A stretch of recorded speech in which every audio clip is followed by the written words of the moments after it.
आशा करता हूँ कि आप सब लोग अच्छे होंगे।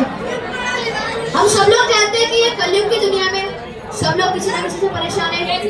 माँ बाप अपने बच्चों से परेशान है, पति अपनी पत्नी से परेशान है, बहन मुझसे परेशान है, मैं परेशान हूँ अपने दोस्त, अपनी क्लासमेट और अपने पापा से। मेरा दोस्त गोलू, ये बंदा इतना आलसी है कि एक दिन ये मुंह धोते धोते थक गया। अगर सपोज करो आपके पीछे कुत्ता पड़ेगा तो आप क्या करोगे? भागोगे या बचने की कोशिश करोगे? ये भाई साहब झुक के खड़े हो जाते हैं और बोलते आप भाई काट ले, मुझसे दौड़ा नहीं जाएगा। एक दिन हमारा पेपर चल रहा था तो ये भाई प्रिंसिपल को बोलते सर पेपर कार्ड से।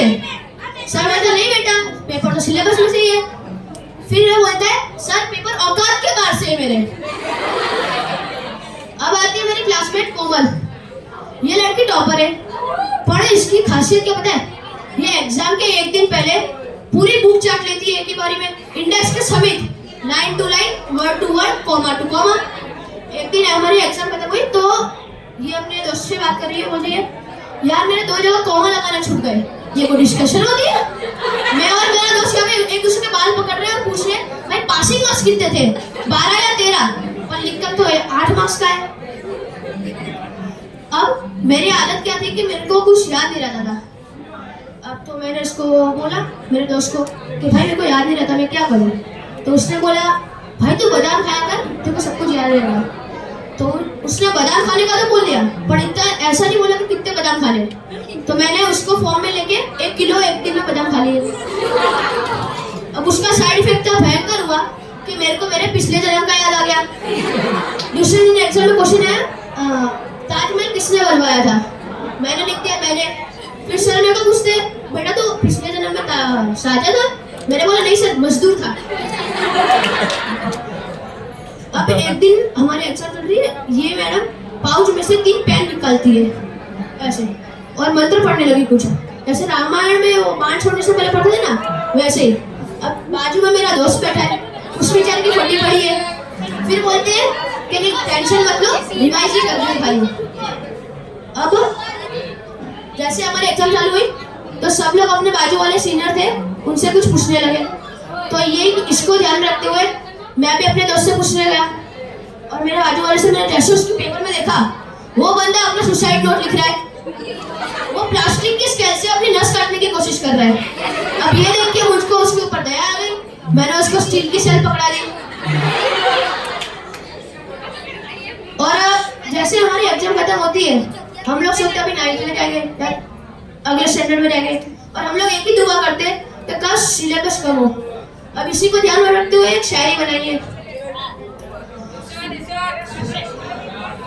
ना इस कदर तुम हम पर जुल्म किया करो,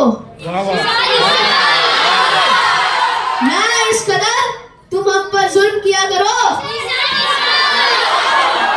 हम पढ़ना तो चाहते हैं, तुम थोड़ा सिलेबस तो कम किया करो।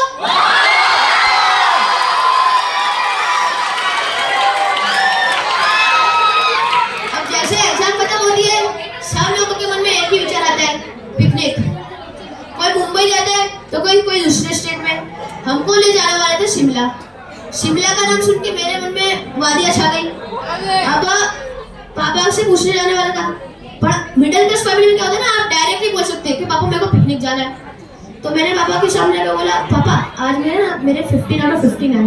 पापा खुशी से पूछते किस में? मैथ्स में? मैंने बोला नहीं पापा आर्ट्स में। आर्ट टीचर ने अपने आइडल की ड्राइंग बनाने का बोला था, मैंने आपकी ड्राइंग बना दी। पापा मुझसे क्या चाहिए? मैंने बोला पापा स्कूल वाले ना शिमला ले जा रहे। तो पापा बोलते बेटा तू गया तो था थोड़े दिनों पहले। मैंने बोला पापा तब मैं गोदी में था। पापा बोलते बेटा तू बड़ा हुआ है, शिमला तो वैसा का वैसा ही है। फिर मैंने तिगड़म दिमाग लगाया और पापा को बोला पापा ये ना एक एजुकेशन ट्रिप है। पापा पूछते कैसे? तो मैंने बोला पापा वहाँ पे जाके ना मैं अपने चैप्टर एको करके वो सीखूंगा। अब पापा ऐसा बोल रहे बेटा ये देखा है, अगर ये पढ़ गया ना तो एको तो समझ में आएगा, उसके आगे वाला चैप्टर है ना वेव एंड ऑसिलेशन, वो भी समझ में आ जाएगा। जैसे सर एक कांस्टेंट सोर्स है हीट का, वैसे मेरे पापा एक कांस्टेंट सोर्स है नो के। और फिर पेरेंट्स इतनी गंदी बेइज्जती करते हैं हमारी कि हम कुछ बोलने लायक बचती नहीं है। यहाँ पे 10th 11th 12th वाले कितने बच्चे अपना हैंड रेस कर सकते?